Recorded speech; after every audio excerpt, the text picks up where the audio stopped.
கதைச்சரம் நேயர்களுக்கு அன்பான வரவேற்புகள். எழுத்தாளர் ராஜம் கிருஷ்ணன் அவர்களின் குறிஞ்சித்தேன் என்ற நாவலின் 4ஆம் பாகத்தினை காண உள்ளோம். இந்நாவலில் குழந்தை பருவத்திலிருந்தே ஒன்றாக ஓடி விளையாடி வளரும் ஜோகி, ரங்கன், கிருஷ்ணன் இம்மூவரின் குடும்பத்திற்குள்ளும் ஏற்படும் பொருளாதார ஏற்றத்தாழ்வு அவர்களுக்குள் எவ்வாறது பிரிவினையை விதைக்கிறது என்றும், அதனால் ஏற்படும் வெறுப்பு, பொறாமை, தாழ்மையுணர்ச்சி ஆகியவற்றால் அவர்களுக்குள் ஏற்படும் மோதல், வெறுப்பு, பழிவாங்கும் எண்ணம் போன்ற மனிதனின் மெல்லிய உணர்வுகளை எழுத்தாளர் மிக அழகாகவும் லாகவமாகவும் கையாண்டுள்ளார். அதிகாரம் 1. துண்டு நிலம். குன்றுக்கு கீழே கப்பி போட்ட சாலையில் பளபளத்த கருப்பு கார் வளைந்து வளைந்து வந்து கொண்டிருந்தது. பள்ளிக்கூடத்து மணி கனகனவென்று ஒலித்துவிட்டது. அந்த மணி அடித்தவுடன் குழந்தைகளுக்குத்தான் எத்தனை கொண்டாட்டம்! கனகன கனவென்ற அந்த ஒளியிலே உங்களை எல்லாம் விட்டாயிற்று என்ற விடுதலையும் மகிழ்ச்சியும் இணைந்துதானே இருக்கின்றன. கூண்டிலிருந்து பறவைகள் வெளிப்பட்டு வந்தார் போல எத்தனை குழந்தைகள்! மரகதமலை கட்டியிலே இத்தனை சிறுவர்களாயிருக்கின்றனர். அங்கொன்றும் இங்கொன்றுமாக தெரியும் ஆடுகளை மேய்த்து கொண்டு சரிவிலை படித்திருந்த சிறுவர்களை அந்த காலத்தில் பார் அறியாளா? காடாக இருந்த இடங்களெல்லாம் இப்போது நாடாகிவிட்டன. மலைகள் எல்லாம் பச்சை குழிக்கும் தேயிலை. குறிஞ்சி மயமாக நீலமயமாக மலை முழுவதும் தோன்றுமே. குறிஞ்சி பூத்ததே தெரியவில்லையே. முன்பு லங்கையா மாமன் கடைசி முறையாக தீ மிதித்த வருஷம் குறிஞ்சி பூத்திருந்தது. அதற்கு பிறகு என்னென்னவோ நிகழ்ந்துவிட்டன. நஞ்சன் பிறந்தே ஒரு குறிஞ்சி பருவம் ஆகியிருக்கும். பள்ளிக்கூட பிள்ளைகள் அத்தனை பேர்களும் ஹட்டி பிள்ளைகள் என்று சொல்வதற்கில்லை. தேயிலை தோட்டங்களில் மலையாள சீமையிலிருந்தும் கொங்கு சீமையிலிருந்தும் வேலை செய்ய வந்த மக்கள் பலர் புதிதாக மேட்டிலும் பள்ளத்திலும் வீடுகள் முளைத்துவிட்டன. தேயிலை தொழிற்சாலைகள் புகைக்கு இடம் பெற்றுவிட்டன. மரகதமலை ஹட்டியில் வீட்டுக்கு ஒரு பெண்ணும் ஆணும் குறையாமல் பூமி திருத்தி பாடுபட்டு குடும்பத்தை காப்பாற்றிய நாள் மலையேறிவிட்டது.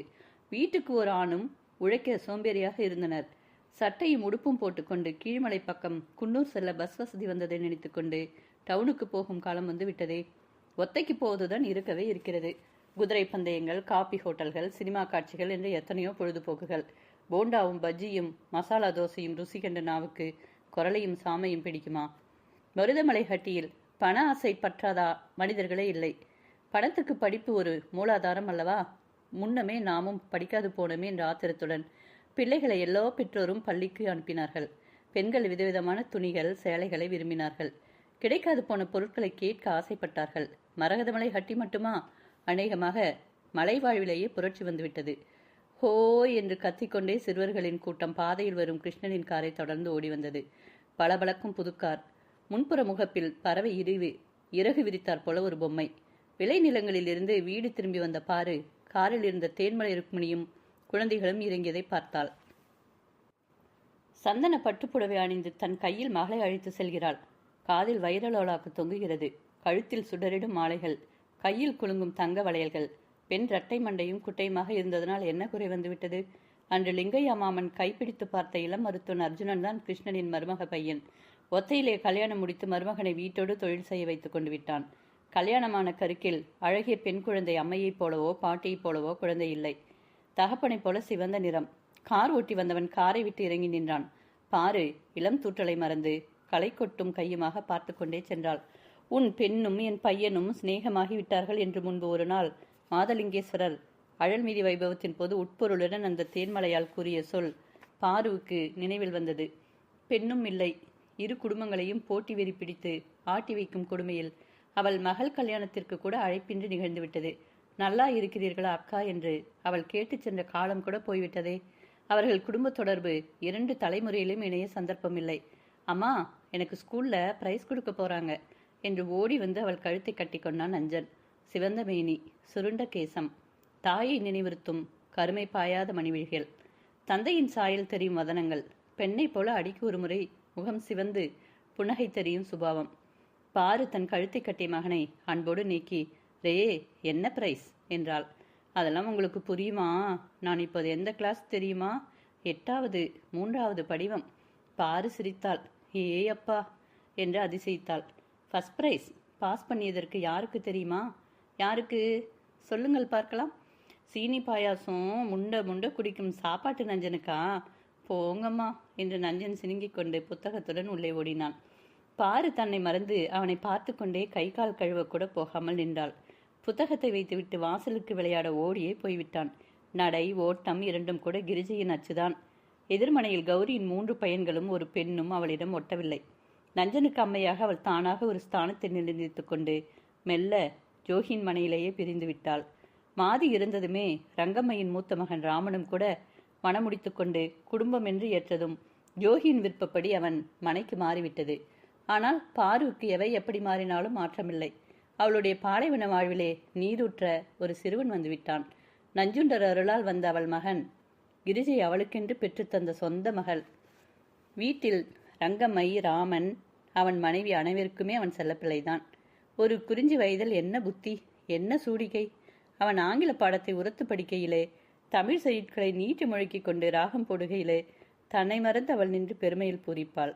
அவளுடைய துண்டு மண்ணில் கிழங்கு விதைத்து பணம் கண்டு அவள் ஜோகி அண்ணனிடம் கொடுத்து நஞ்சனுக்கு உடுப்பாகவும் தின்பண்டங்களாகவும் வாங்கி வர செய்வாள். ரங்கனுக்கும் கௌரிக்கும் கூட அந்த விஷயத்தில் கொஞ்சம் பொறாமைதான். கௌரியின் மகன் ஒருவன் கூட ஒழுங்காக படிக்கவில்லை. மூத்தவன் 6ஆம் வகுப்பிலேயே சிங்கியடித்துவிட்டு சிகரெட்டும் சினிமாவாக ஒத்தையிலே காசை கரைக்க கற்றுக்கொண்டிருந்தான். 2ஆம் அவன் நஞ்சனை விட பெரியவன், 3ஆம் வகுப்பே முடிக்கவில்லை. அடுத்த பையனையும் பெண்ணையும் ரங்கன் அடித்து உதைத்து பள்ளிக்கு விரட்டி கொண்டிருந்தான். தேயிலை தோட்டம் வருமானத்தை தந்து கொண்டிருந்தது. ரங்கன் கிருஷ்ணன் என்ன செய்கிறானோ அதற்கு போட்டியாக எதையேனும் செய்வது என்று தீவிரமாக முனைந்திருந்தான். அவன் பள்ளிக்கூடம் என்று முயற்சி செய்தால் ரங்கன் பஸ் விட வேண்டும் என்று முனைந்தான். அவன் காப்பியும் மேளமும் பயிரிட்டால் தானும் அதையே பயிரிட்டான். ஆனால் என்னதான் சளைத்ததாக காட்டிக்கொள்ளாவிட்டாலும் கிருஷ்ணனுக்கு சமமாக ஓங்க முடிந்ததா? கிருஷ்ணனின் புகழ் மரகத மலையிலிருந்து ஒத்தை வட்டத்தை விட்டு மாவட்டத்துக்கே ஒருவனாக அல்லவா ஏறிவிட்டது. அந்த மாவட்டத்துக்கே தலைவன் போல நாட்டு விடுதலை கிளர்ச்சியில் பங்கெடுத்த முதல் வீரனாக திகழ்ந்தான். அவனுடைய தலைமையிலே 20-30 வீரர்கள் வெள்ளையனே வெளியேறு என்ற கோஷத்துடன் ஜான்சன் எஸ்டேட் பக்கம் கிளர்ச்சி செய்தார்கள். அவன் பங்களாவையும் தோட்டத்தையும் வெளி உலகையும் பிணைத்த ஆற்றுப்பாலத்தை கிருஷ்ணன் கோஷ்டி தகர்த்த போது அவனையும் சகாக்களையும் வெள்ளை அரசாங்கம் கைது செய்தது. துரை மக்களுடன் அந்யோன்யமாக பழைய ரங்கனுக்கு கிருஷ்ணன் கைதானது அப்போதைக்கு சந்தோஷமாக இருந்த போதிலும் அவன் முன்னைவிட அதிக புகழுக்கு உரியவனாக விடுதலை பெற்று வந்ததும் நாடு சுதந்திரம் பெற்று அவன் கௌரவ மனிதனாக மக்களால் போற்றப்படுவதும் ரங்கனின் பொறாமை தீக்கு எண்ணெய் ஊற்றுவதாக அல்லவா இருந்தது. ஆனால் அண்ணன் பொறாமை தீயை வளர்க்கும் செயல்களில் மனசுக்கு ஊக்கமளித்துக் கொண்டிருந்தாலும் ஜோகி மாறவே இல்லை. மனைவி இருந்து அந்த குழந்தையும் பாருவின் பொறுப்பில் வளரத் தொடங்கியதும் அவன் தன் நிலம் உண்டு தான் உண்டு என்ற ஆசைகளை வென்று கடமையை செய்து காலம் தள்ளும் கர்மயோகிக்கு ஒப்பானவன் ஆகிவிட்டான். முன்போல 9 வயசில் பார்க்குழாயேந்தி வீட்டு பொறுப்பை ஏற்கும் கடமையே பையன்களுக்கு இல்லை. காலம் 3 குறிஞ்சிகளிலும் முற்றிலும் மாறிவிட்டது. ரங்கம்மை குடும்பம் அவன் நிலத்திலும் பிழைத்தது. ராமன் ரங்கமாமனுக்கு சரக்கு லாரி ஓட்டி 40 ரூபாய் சம்பளம் பெற்று வந்தான். வெளியே ஓடிய நஞ்சன் எதையோ நினைத்து கொண்டவன் போல பாருவிடம் மீண்டும் ஓடி வந்தான். எங்க ஹெட்மாஸ்டர் உங்களை பார்க்க வருகிறாராம் அம்மா. யாரு ஹெட்மாஸ்டரு? அவளையா? தலை நரித்து சுருக்கம் விழுந்து கிழடான ஒரு ஹட்டி பெண்ணை தேடி எதற்கு அவர் வருகிறார்? ஆமாம்மா, உங்களை பார்க்க வேணுமாம். என்னிடம் பகலே சொல்ல சொன்னார். உங்களைத்தான் பார்க்க வேணுமா? அவர்கள் வகுப்பாரும் அல்லவே. தமிழ் மொழி பேசும் அவர் அந்நியராயிற்றே. பரபரப்புடன் அவள் வாயில் பக்கம் வருகையிலேயே ரங்கம்மை முற்றத்து சொல்லிகளை அப்புறப்படுத்திய வண்ணமே ஹெட்மாஸ்டரும் ஸ்கூல்காரங்களும் வராங்களாம். ஜாகி என்ன காப்பி வைக்க சொல்லி போனார் என்றாள். எதற்காம்? ரங்கம்மைக்கு செய்தி தெரியும். ஆனால் அவள் தெரியாதே என்றாள். புறமுனையை கூட்டி சுத்தம் செய்தனர். குழந்தைகளை ஒருபுறம் ஒதுக்கி அமைதியாக இருக்க சொல்லிவிட்டு பெஞ்சில் சாக்கை விரித்து தட்டிலை வெற்றிலை பாக்கும் வாங்கி வைத்தனர். அடுப்பிலே காப்பிக்கு பானையிலே நீர் குதித்துக் கொண்டிருந்தது. ஜோகி முன்வர ஹட்டிக்குள் நுழைந்த பள்ளி தலைமை ஆசிரியர் ஊர் குழந்தைகள் அனைவரும் புடைசூழ அவர்கள் வீட்டின் குறுகிய வாயிற்படியில் குனிந்து நுழைந்தார். வாங்க என்று ஜோகி வரவேற்றவரை உள்ளே உட்கார வைத்து உபசரித்தான். பெரியவர்கள் நீங்கள் உட்காருங்கள் என்று கூறி இளையவராக இருந்த தலைமை ஆசிரியர் உட்கார்ந்தார். நஞ்சன் அம்மை தந்த காப்பியையும் டம்ளர்களையும் கொண்டு வந்து வைத்தான். எதற்கு இப்போது காஃபி? நாங்கள் வேறு எதை தருவோம்? பிள்ளைகளை படிப்பை சொல்லித் தருபவர் நீங்கள் என்று சொல்லி ஜோகி உட்புறம் நோக்கி, ரங்கம்மா, ஐயாவுக்கு நல்ல மோர் கொண்டு வந்து கொடு என்றான். உங்கள் வீடுகளில் வந்தால் குளிர்ச்சியும் சூடுமாக பானங்கள் தந்து வயிறு நிறைய உபசரிப்பீர்கள். நான் உங்களிடம் ஒரு பெரிய உதவியை நாடி வந்தேன். நஞ்சனிடம் கூட சொல்லி அனுப்பினேன். உங்களுக்கு விஷயம் தெரிந்திருக்குமே என்று நிறுத்தினார் தலைமை ஆசிரியர். கேள்விப்பட்டேன் என்றான் ஜோகி. அவன் முகம் துயரை சாயப்படிய தாழ்ந்தது. அந்த பக்கம் உள்ளே 5 ஏக்கர் பூமியையும் கிருஷ்ணகவுண்டர் பள்ளி கட்டிடத்துக்கு நன்கொடையாக தந்துவிட்டார். நீங்களே பார்க்கிறீர்களே, அடுத்த வருஷம் 9, 10 என்ற வகுப்புகள் மேலே போக வேண்டும். உயர்தர பள்ளியாக அதுவே போகிறது. கட்டிடம் போதாது. ஆமாம், உங்கள் துண்டு நிலத்தையும் சேர்த்து கொண்டால் சௌகரியமாக இருக்கும். தமிழில் அவர் கூறிய மொழிகளின் பொருள் வார்த்தைக்கு வார்த்தை பாருக்கு உள்ளே விளங்கவில்லை என்றாலும் பொருள் துளங்காமல் இல்லை. பகீர் என்று அவள் நெஞ்சு அவளிடத்திலே அவளுடைய உடைமையா பறிக்க வருகிறார்கள்? எனக்கு மேலிடத்திலிருந்து தகவல் வந்திருக்கிறது. குழந்தைகள் படிக்க பள்ளிக்கூடம் என்றால் நீங்கள் அதற்கு கண்டிப்பாக தடையே கூற மாட்டீர்கள் என்று எனக்கு தெரியும் என்றார் ஆசிரியர். பாரு வாயிற்படியில் வந்து நின்றாள். ஜோகி பதிலே பேசவில்லை. ஹைஸ்கூல் வகுப்பு வருவதானால் சயின்ஸ், இன்ஜினியரிங் வகுப்புகளை எல்லாம் நடத்த தனி அறைகள் வேண்டும். இப்போதே 200க்கும் மேல் குழந்தைகள் படிக்கிறார்கள். இனியும் அதிகமாகுமே தவிர குறையாது. எல்லோரும் படிக்க ஆசைப்பட்டு நிறைய வருவார்கள். நீங்கள் என்றார் மீண்டும் தலைமை ஆசிரியர். ஜோகி பாருவின் முகத்தை பார்த்துவிட்டு பேசினான். எங்களுக்கு கொடுப்பது பற்றி ஆட்சேபமில்லை. ஆனால் அந்த துண்டு பூமியை எங்கள் அண்ணி சொந்த பையனைப் போல வைத்துக் கொண்டிருக்கிறார்கள். நஞ்சனை வளர்ப்பவர் அவர்கள்தான். ஜில்லா போர்டில் நிலத்தை எடுத்துக்கொண்டாலும் அதற்கு ஈடாக பணம் கொடுப்பார்கள் என்று ஆசை காட்டினார் ஆசிரியர். அந்நியர் என்ற தடையும் மறந்து பாரு வெளியே வந்தாள். பணம் மண்ணை போல ஆகுமா என்றாள். மொழி புரியாத ஆசிரியர், அம்மா என்ன சொல்கிறார்கள் என்றார். அவர்களுக்கு வாழ்வே பூமிதான். கிருஷ்ணகவுடரின் நிலமும் இதுவும் ஒன்று என்று நீங்கள் நினைக்கக்கூடாது. அது பணத்துக்காக கூலிகளை கொண்டு பயிரிட்ட தோட்டம். 100கணக்கான ஏக்கர்களில் 5 ஏக்கரா பொருட்டில்லை. ஆனால் எங்கள் நிலம் வழி வழியாக வந்த நிலம். என் ஐயன் பண்படுத்தினார். எங்கள் அண்ணி தமக்கன்றே வைத்துக் கொண்டிருக்கும் சொத்து. அதை கொடுக்கவே அவர்கள் சகிக்க மாட்டார்களே. தலைமை ஆசிரியர் சங்கடத்துடன் நோக்கினார். இது எங்கள் சொந்தத்துக்காகவா? நீங்களே எண்ணி பாருங்கள் கவுடரே.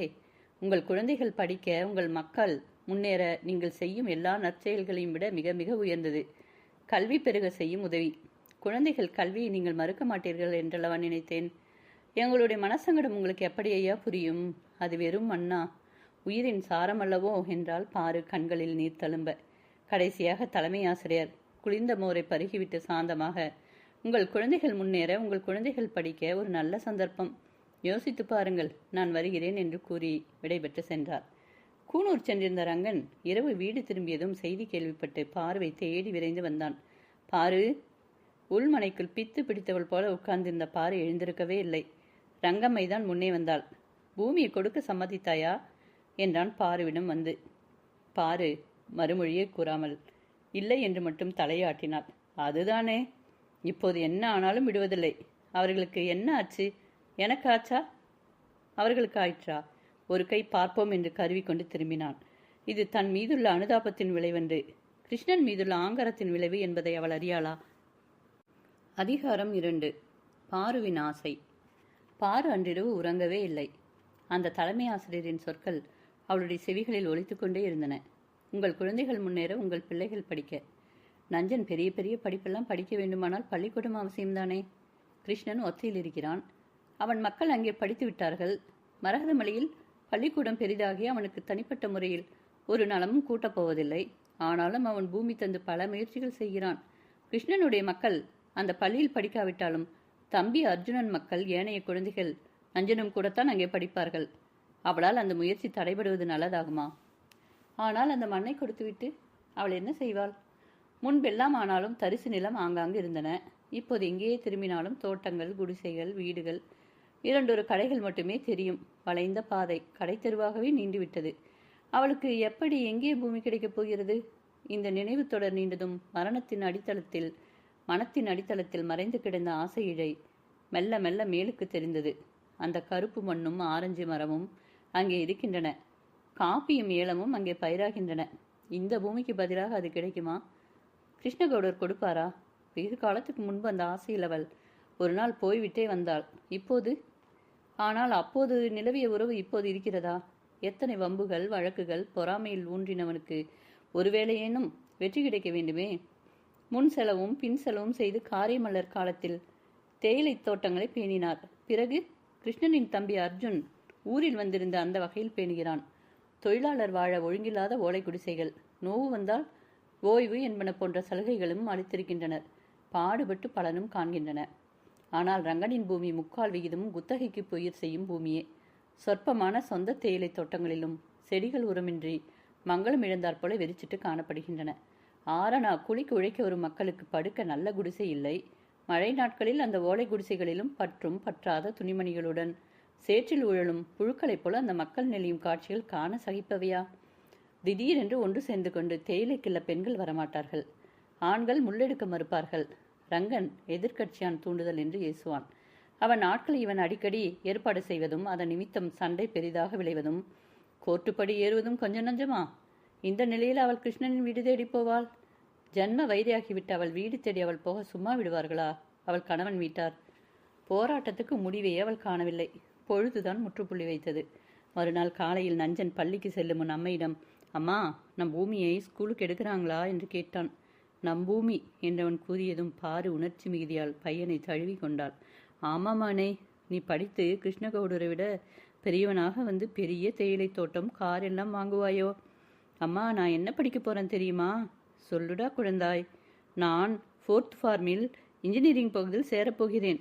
கோயம்புத்தூர் காலேஜில் படிப்பேனம்மா. கிருஷ்ணகவுடர் படித்திருக்கும் படிப்பா என்றால் பாரு. வேறு எதை பற்றி அவள் அறிவாள்? இல்லம்மா, வந்து நம் ஸ்கூல் கட்ட, பாலம் கட்ட, என்னென்னவோ எல்லாம் கட்ட என்றான் நஞ்சன். பையை முகத்தோடு முகம் சேர்த்துக்கொண்டு ஆனந்த கண்ணீர் சொரிந்தாள் அவள். நஞ்சுண்டர் அருளால் உதித்த அவள் மைந்தன் அறிவு கூர்மையும் ஒளியிடும் செல்வமும் படிக்க வேண்டாமா? ஹெட்மாஸ்டர் சாரை வர சொல்றையா குழந்தை என்று சொல்லி அனுப்பினாள். அன்றிரவு 7 மணி இருக்கும். தலைமை ஆசிரியர் எதிர்மனை வந்ததையும் பாரு தன் பூமியை கொடுக்க உடன்பட்டு சம்மதம் தெரிவித்ததையும் கேள்வியுற்ற ரங்கன் புயலாக நுழைந்தான். பாரு, என்ன என்றால் அவள் சமாதானமாக. நஞ்சன் உள்ளே சாப்பிட்டு கொண்டிருந்தான். என்ன சொன்னாய் ஸ்கூல் ஹெட்மாஸ்டரிடம்? பாரு மறுமொழியின்றி நின்றாள். ஜோகி அங்கு நிற்கவே விரும்பாமல் வெளியே சென்றான். என்ன சொன்னாய்? யாரை கேட்டு கொடுக்கிறாய்? ஏன், எனக்கென்று மாமன் தந்த பூமி அது. என்னுடைய சொந்தம். நான் என்ன செய்தால் உங்களுக்கு என்ன? என்னது, உனக்கு அவ்வளவு துணி வந்து விட்டதா? பாரு ஏளனமாக நகைத்தாள். நான் என்ன செய்தால் உங்களுக்கு என்ன? உங்களுக்கும் எனக்கும் என்றோ உறவு விட்டுவிட்டது. உங்கள் வழி எதிலேனும் நான் குறுக்கிடுகிறேனா? அதிக பிரசங்கி. பூமி என்ன வேண்டுமானாலும் செய்யவா உன்னிடம் சிற்றப்பன் சொன்னார்? ஏன் கத்துகிறீர்கள்? ஒருவர் மீது அனாவசியமாக பொறாமைப்பட்டு பயன் என்ன? அந்த பள்ளிக்கூடத்தில் நம் குழந்தைகள் படிப்பார்கள். என் பையன் படிப்பான் என்று கூறி முடித்துவிட்டு பாரு நகர்ந்து விட்டாள். ஜோகி என்று திரும்பினாள். ஜோகியும் இல்லை. ரங்கனுடைய ஆத்திரத்துக்கும் சீற்றத்துக்கும் இலக்கு கிடைக்கவில்லை. பொறாமை உணர்வுக்கும் போட்டி வெறிக்கும் உணவு கிடைக்கவில்லை. வருஷ கணக்காக அவனும் அகலக்கால் வைத்து உழலுகிறான். அந்த பக்கத்தில் கிருஷ்ணனுக்கு மேலாக தன் புகழ் செல்வம் ஓங்க வேண்டுமென்று. அவனும் செல்லாத திசையில்லை. தோல்வி, ஒவ்வொன்றிலும் தோல்வி. ஜில்லா போர்டில் ஒருவன் கவர்னர் மாளிகை விருந்து வைபவத்தில் அழைப்பு. எங்கு நோக்கினும் கிருஷ்ணகவுடா புகழ். மரகதமலை பள்ளியை தெரிந்து வைக்கும் பிரமுகனாக அவனும் வருவான்.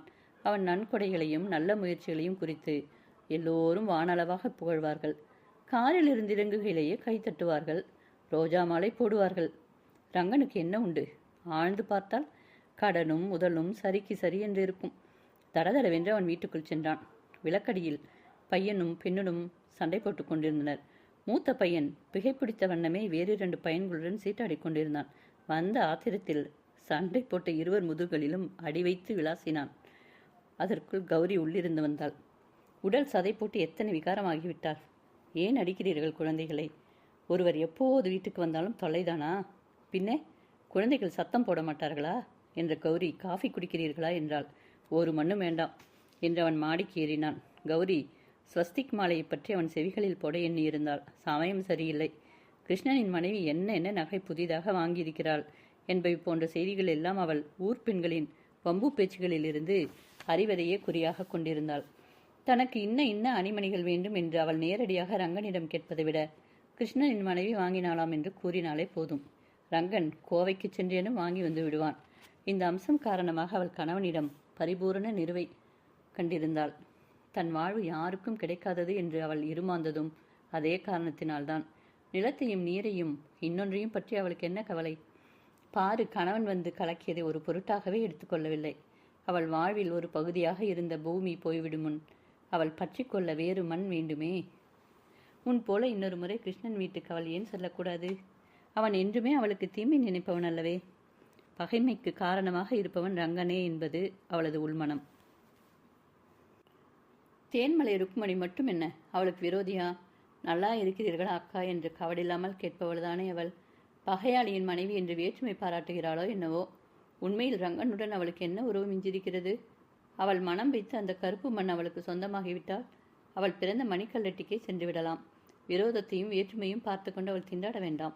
ஆனால் நஞ்சன் மணிக்கல்லட்டியிலிருந்து தினமும் பள்ளிக்கு வரமாட்டானா? காலையில் காஃபியும் தோசையும் வைத்து தர வேண்டுமாம். அழகான சோற்று பாத்திரம் ஒன்று வாங்கி சாப்பாடு போட்டு கொடுக்கலாம். அவன் அடுக்கில் சாப்பாடு கொண்டு வந்து அந்த பூமியில் வேலை செய்கையில் வைத்து கொண்டிருப்பாள். பகலில் அந்த ஆரஞ்சு மரத்தடியில் பையன் வந்து உணவு கொள்வான். இத்தகைய கற்பனைகளுக்கு முடிவே இருக்கவில்லை. அன்று காலையில் எழுந்ததுமே அவள் எவரும் அறியாமல் கிருஷ்ணன் வீட்டுக்கு செல்வதாக தீர்மானம் செய்து கொண்டாள். காலையில் நஞ்சன் பள்ளி சென்றதுமே அவள் வெளுத்து முண்டெடுத்து உடுத்தி கொண்டாள். வெகு நாட்களாக மடித்து வைத்திருந்த ரவிக்கை ஒன்றை அணிந்து மேல் முண்டுக்கு மேல் சால்வையும் பொறுத்து கொண்டாள். விடுவிடென்று கீழ்மலை பக்கம் இறங்கினாள். ரங்கம்மை விறகு சேகரித்து சென்றிருந்தாள். ராமன் மனைவி அடுப்படையில் வேலையாக இருந்தாள். அவள் செல்வதை பார்க்க கூட எவரும் குறுக்கே தென்படவில்லை. கீழ்மலையனூரிலிருந்து குன்னூர் பஸ் செல்வதை அவள் அறிவாள். அங்கிருந்து ஒத்தை சென்றாலும் செல்லலாம். இல்லையில் குறுக்கே நடந்து மனிதர் செல்லும் தடமறிந்து ஒத்தை செல்ல வேண்டும். எப்படி செல்வதென்று முடிவுக்கு இன்னும் வராதவளாகவே அவள் நடந்தாள். பஸ் நிற்கும் இடம் தவிர பாதை கப்பால் இன்னும் ஆங்காங்கே குத்து செடிகளும் மரங்களுமாக காடுகளின் துண்டு துணுக்குகள் இருந்தன. ஆற்று பாலத்தடியில் இருந்த பழையதுரை பங்களா அடைத்து கிடந்தது. பஸ் வந்ததற்கு அடையாளமாக அங்கு 2 டீ கடைகள் முளைத்திருந்தன. மலையாளம் பேசும் நாயர் கடையில் கிராமபோன் ஒன்று மூக்கால் பாடிக்கொண்டிருந்தது. பஸ் எப்போது வரும் என்று அவள் தன் மொழியில் கேட்டபோது டீ கடை நாயர் புரிந்து கொண்டு 12 மணிக்கு என்று அறிவித்தார். நிற்கலாமா நடக்கலாமா என்று அவள் யோசனையில் இருந்த சமயம் அந்த பளபளக்கும் கருப்பு கார் சிறிது தூரத்தில் வந்தது. பாருவுக்கு ஒரு கணம் இருதயம் துடிக்க மறந்து விட்டார் போல இருந்தது. அந்த கருப்பு கார் கிருஷ்ணன் வருகிறானா, இல்லை அவளும் மகளுமா? அவள் அசைவற்று நிற்கையிலே கார் வளைந்து திரும்பி அவளை கடந்து சென்றது. கிருஷ்ணன் முன்பக்கம் அமர்ந்ததை அவள் கண்டாள். கார் முன்னே சென்றதும் பாருவும் பின்னே வேகமாக நடந்தாள். அதிகாரம் 3. பகை தீர வந்த அழைப்போ. பாதையில் பார்வை எதிர்பாராத விதமாக கண்டதில் கிருஷ்ணகவுடருக்கும் திகைப்புதான். உண்மையில் அவர் யாருக்காக அங்கு வருகிறார்? எத்தனையோ ஆண்டுகளுக்கு முன்பு அவர் உள்ளத்தில் ஒருத்தி புகுந்து கொண்டு நினைவை சிலிர்க்க செய்தாள். கனவுகளில் எல்லாம் நிறைந்து நின்றாள். அவள் இருந்த இடம் அவர் உள்ளத்தில் தழும்பாக மேடிட்டு காய்ந்து விட்டது. ஆனால் அந்த நினைவு மாறாத வடுவாயிற்றே அது. பள்ளி கட்டிடம் தள்ளி வருவதில் அவள் உழைக்கும் பூமி சேருகிறது என்பதை அவருக்கு முதலில் தெரியவில்லை. அத்தனை ஆண்டுகளில் கிருஷ்ணன் பாருவை அந்த மண்ணில் வேலை செய்பவளாகத்தான் கண்டிருக்கிறார். அந்த ஒரு நிலையிலேயே பாரு ஏமாற்றத்தின் உருவாக, வாழ்வில் கண்ட தோல்வியின் வடிவாக அவருக்கு தோன்றியிருக்கிறாள். அது கற்பனையோ அன்றி அவருக்கு பிரம்மையோ? எத்தனையோ ஆண்டுகளுக்கு முன்பு ஒரு நாள் குதிரை ஏறி அவர் ஹட்டிக்குள் வந்தபோது அவர் கண்ட கனவுகள் ஒரு பக்கம் படித்திருக்கின்றன. 2 குறிஞ்சி காலத்தில் இருளில் கிடந்த அவர்கள் சமுதாயம் கல்வி அறிவாகிய ஒளியை பெற்று விழிப்பு எய்திருக்கிறது. படித்தவர்கள் விரல் விட்டு எண்ணக்கூடிய அளவில் இருந்த மலை சமூகத்தில் எத்தனையோ பேர் ஊரை விளக்க பெருமையை நிலைநாட்ட எழுந்துவிட்டார்கள். ஆனால் அவரை பொறுத்தமட்டில் கனவுகள் ஓரளவு படித்திருந்தாலும் சோபித்திருக்கின்றனவா? மாறி காலத்தில் கதிரவன் உதயமாகிறான். தினம் போல உச்சிக்கு ஏறி மேற்கே சாய்கிறான். ஆனால் மாரியின் கருக்களில் சோபிப்பதில்லையே. மலை மக்களின் வாழ்வில் ஊறிய பண்டைய பெருமைகள் புதிய கல்வி ஒளியிலே துலங்கி விகசிக்கின்றனவா? இல்லையே. 200-300 மக்கள் கொண்ட ஹட்டிகள் 2 பிளவுகள் பட்டு நிற்கின்றன. பிளவு மனப்பான்மை ஹட்டிக்கு ஹட்டி கொடிய தொத்து நோய் போல பற்றிவிட்டது. தலைக்கு தலை கட்சி, பகை, பொறாமை, போட்டி, வம்பு, வழக்கு. ரங்கனுடன் சமாதானம் செய்து கொள்ள வேண்டும் என்று கிருஷ்ணன் உள்ளூர் ஆசைப்பட்டு எத்தனை முறைகளோ முயன்றதுண்டு. தாத்தா கரியமல்லர் ஊருக்கே ஒரு தூண் போல விளங்கியவர். அந்த லிங்கையா குடும்பத்துடன் இணைந்திருந்தவர் இறந்தபோது அந்த குடும்பமே நன்றி கொண்டதை அவரால் நினைக்க முடியவில்லை. ஜோகி 3 நாட்கள் ஊரிலேயே இருக்கவில்லை. அதை நினைத்தால் அவருக்கு பகையுணர்வு மேலுக்குத்தான் எழும்பி வந்தது. என்றாலும் ரங்கனுக்கு எதிராக சிறுமை குணம் காட்டுவது அவர் மனசான்றுக்கு உகந்ததாக படவில்லை. ஒவ்வொரு முறை ஹட்டிக்கு வரும்போதும் பகை தீர ஏதேனும் வழி பிறக்காதா என்ற நப்பாசை அவருள் தோன்றிக் கொண்டிருந்தது. பார்வின் இடத்தை வியாஜயமாக கொண்டு ஏதேனும் சமரசம் பேச வாய்ப்பு ஏற்படுமா என்ற ஆவலும் அவருக்கு இல்லாமல் இல்லை. பாரக்கா இல்லையது என்றாள் ருக்மணி வண்டியில் செல்கையில் அவளை கண்டதும். ஆமாம் என்றார் கிருஷ்ணன் மெல்லி பெருமூச்சிழைய. எங்க போறாங்க என்றாள் அவள். கிருஷ்ணன் பதில் கூறவில்லை. ஹட்டியில் அவர் எப்போது வந்தாலும் ஊர்க்காரர் பல வியாஜியங்களை கொண்டு அவரை பார்க்க வந்து விடுவார்கள். வீட்டின் முன் ஆமணக்கு கொட்டையும் கோதுமை நெல்லுமாக காய்ந்து கொண்டிருந்தன. முற்காலத்து வீடாது. அகலமான கூடங்கள், சாமானறைகள், கிடங்குகள், உயரமான வாயில்கள், உட்கார பெஞ்ச் நாற்காலிகள், அலமாரிகள் என்று மாளிகை போல உட்புறம் விரிந்திருந்தது. அவள் உள்ளே வந்து உட்கார்ந்ததும் அக்கம் பக்கம் பெண்மணிகளையும் ஆடவர்களையும் யாருங்க அழைத்து வந்தது? அவர் ஒருவரால் எத்தனை பேருக்கு எத்தனை காரியங்கள் ஆக வேண்டும்? காரியின் பேரன் தோட்டத்தில் வேலை செய்ய மறுக்கிறான். 8ஆம் வகுப்பில் 2 வருஷங்கள் நின்றுவிட்டான். கிருஷ்ணன் மாமன் தான் வழி செய்ய வேண்டும். 3ஆம் வீட்டு ராமி மாமி கிருஷ்ண அண்ணனிடம் தன் மகள் லிங்கம்மாவை படித்த பையனுக்கு கட்ட வேண்டிய யோசனை கேட்கிறாள். எதிர் வீட்டு உச்சன் கைக்குழுந்தின் இளம்பிள்ளை வாதத்துக்கு கோயம்புத்தூர் டாக்டரிடம் சிகிச்சை வேண்டும், சிபாரிசும் சலுகையும் கோரி வந்திருக்கிறான். இப்படி ஒவ்வொருவரும் வந்தது அன்று கிருஷ்ணனுக்கு ஏன் தலைவலியை கொடுக்க வேண்டும்? அவருடன் பேசுவதே பெருமை என்று வந்த முதியோரை கண்டாலே அவருக்கு ஏன் வெறுப்பு முட்டி வந்தது? மாலை வரை பொறுத்திருந்த அவர் கைத்தடி எடுத்துக்கொண்டு தோட்டத்து பக்கம் நடையாக கிளம்பிவிட்டார். அவர் வெளியே விளைநிலத்தின் பக்கம் வந்ததுமே பம்பரம் ஆடிக்கொண்டிருந்த சிறுவன் ஒருவன் ஓடி வந்தான். யார் பையன்? அவன் முகத்திலே யார் சாயலோ இருந்தது. நடையிலே அவருக்கு அறிமுகமானவர் எவர் நினைவோ வந்தது. தேயிலை தோட்டத்தில் இலை கிள்ளிக் கொண்டிருந்த 2 பெண்கள் பையன் அவரை சந்திப்பதை நிமிர்ந்து பார்த்தனர். பையன் சற்று நேரம் அவரை தயங்கி நின்று பார்த்தான். யார் பையா நீ என்றான் கிருஷ்ணன். நான் வந்து நீங்க கொஞ்சம் வரீங்களா? பையன் அருவிக்கரை பக்கம் கையை காட்டினான். பெரிய மனிதராகிய கிருஷ்ண கவுடரை அங்கே வரீங்களா என்று கை காட்டி அழைக்கும் பையன் யார்? அவன் முகத்தில் கண்டது யாருடைய சாயல் என்பது பளீரென்று அவருக்கு நினைவில் வந்தது. உன் பெயர் என்ன? என் பெயர் நஞ்சன், ஜோகி கவுடர் மகன் என்றான் பையன். ஓ, நீ படிக்கிறாயா? ஆமாம், 3வது ஃபாரம். சரி, நீ போ, நான் வருகிறேன். பையன் பம்பர கயிற்றுடன் சிட்டாக பறந்து போனான். கிருஷ்ணன் அவன் சென்ற திசையே பார்த்து கொண்டு நின்றார். சில வினாடிகள் சென்ற பின்னரே கனவு நின்று தெளிந்தார் போல மூச்சு விட்டார். யார் கூப்பிட்டார்கள்? எங்கே கூப்பிட்டார்கள்? எதற்காக? அவர் விவரம் கூட கேட்காமல் வருகிறேன் என்றார். பகைமை தீர வந்த அழைப்போ இது? ஒருவேளை பையன் வந்தது உண்மைதானோ? ஜோகி உண்மையில் பகை விரும்புவானோ? சீலமும் தூய்மையுமே உருவான அவன் பகைக்கு மனசில் இடம் கொடுத்திருப்பானா? இராது. உள்ளும் புறமும் ஒன்றான சண்டை விரும்பாத மானி அவன். ரங்கனை வெறுப்பவன். அவன் தன்மைக்கு அஞ்சியே தாத்தா கரியமல்லர் இருந்தபோது ஊரில் இல்லாமல் ஒளிந்து சென்றான். தமையனுடன் விரோதம் பாராட்டாமல் இருப்பதற்காக, தந்தையின் கடைசி ஆசையை நிறைவேற்றுவதற்காக நிர்பந்தமாக கரியமல்லர் குடும்பத்துடன் விரோதம் பாராட்ட நேர்ந்திருக்கிறது. ஜோகிதான் அழித்திருப்பான். வைகாசி கடைசி நாட்களில் வானம் எப்போது கொட்டும் என்று சொல்வதற்கில்லை. கையில் குடை கூட இல்லாமல் அவர் சரிவில் வேகமாக இறங்கினார். எல்லா தேயிலை தோட்டங்கள் குத்து குத்தான தேயிலை செடிகளுக்கு நடுவே சில்வர் ஓக் மரங்கள், நல்ல கண்காணிப்பும் உரவளமும், ஒவ்வொரு செடியும் விம்மி படர்ந்து பூரித்து தளிர்க்க செய்திருந்தன. பள்ளிக்கூடம் பக்கம் தள்ளி மட்டப்பரப்பான இடத்தில் பணக்காரர் கும்பலிடையே ஒண்டி நிற்கும் ஏழையைப் போலவும், மாளிகையின் பின்னுள்ள எளிய குடிசை போலவும் பாருவின் துண்டு நிலம் அவர் கண்ணில் பட்டது. ஆரஞ்சு மரம் ஒன்று பூத்து குலுங்கி நின்றது. அருகில் சென்ற அவருக்கு அதன் மனம் என்ன என்ன நினைவுகளையெல்லாமோ எழுப்பியது. அவள் வறண்ட உள்ளத்திலே மடிந்து போன ஆசை மனங்கள்தான் அப்படி வெளியேறி அந்த மலர்களில் வீசுகின்றனவா? ஆரஞ்சு பூத்து குலுங்குகையில் அவர் எத்தனையோ முறை கண்டிருக்கிறார். இத்தனை மனம் உண்டோ? பாரு கையால் நட்டு வளர்த்த மரம். பள்ளிக்கூடம் வந்துவிட்டால் வெட்டி எறிவார்கள். தாய் ஒருத்தியின் ஒற்றை மகனை விட அவளுக்கு அருமையாக இருக்குமா அந்த மரம்? கிருஷ்ணன் சுற்றுமுற்றும் பார்த்தார். முன்பு அந்த எதிர்மட்டில் மாடுகளை மேய்த்து கொண்டு பள்ளிக்கூடம் இல்லாத நாட்களில் ஜோகியுடன் கதை பேசிக்கொண்டு படித்திருந்த நாட்களின் நினைவுகள் வந்தன. முட்செடிகளில் பவளம் போல சிவந்த பழங்களை பறித்து தின்பார்கள். மாலை வேளைகளில் சரிவிங்கும் வெண்மலர்கள், பட்டர் கப்ஸ் கிண்ணம் போல பூத்திருக்கும். கிருஷ்ணன் திரும்பி அருவிக்கரை பக்கம் நடந்தார்.